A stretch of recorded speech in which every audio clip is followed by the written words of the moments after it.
Natatrack mo ba si Rambo? Oo, ayan o. Bumibilis nga yung galaw niya eh. Ibig sabihin, nakasakay na siya at malamang papunta na siya dun sa lokasyon ni Gob.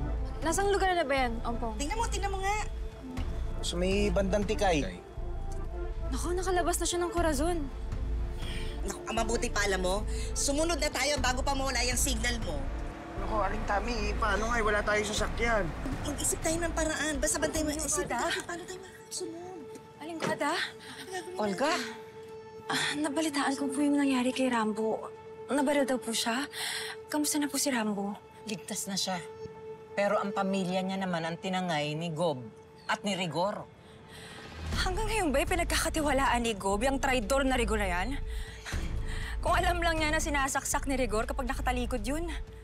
Paano mo nasabi yan? Ano alam mo? Kilala mo si Rigor? Ano ginawa niya? Paano niya tinraidor si Mamila? Apo ako ni Gob. Tatay ko si Albert. Ikaw si Joril? Oo, ako nga! Kaya sabi mo na sa akin lahat ng alam mo. Si Rigor ay loyal na tauhan ni Mamila. At malaki ang tiwala ni Mamila sa kanya. At ngayon sinasabi mo sa akin na tinraidor niya si Mamila? Please, I'm begging you, sabihin mo na ang alam mo. Joril. I'm sorry, Joril.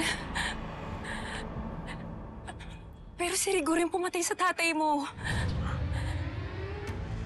Siya ang pumatay kay Albert.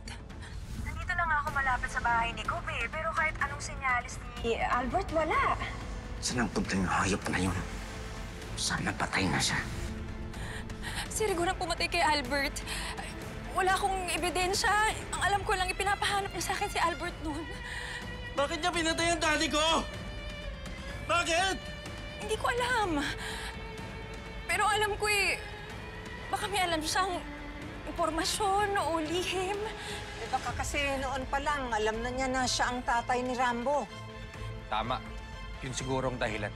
At para pagtakpan ng krimen niya, sa amin bininta ni Sir Eduardo ang pagpatay kay Albert. Walang iya talaga yung Rigor na yun! Bakit niya dinamay ang daddy ko? Olga kasi, ngayon lang kasi sinabi. Wada, sorry. Joril, sorry. Natatakot po kasi ako na baka balikan ako ni Rigor Akala ko naman po kasi makukulong sila ni Esmeralda pero nakatakas sila sa mga pulis. Patawarin niyo po ako. Joril. Walang iya ka talaga, Rigor! Nawala na nga yung daddy ko eh! Joril, tama na. Joril! Si Rambo! Kailangan na natin umalis.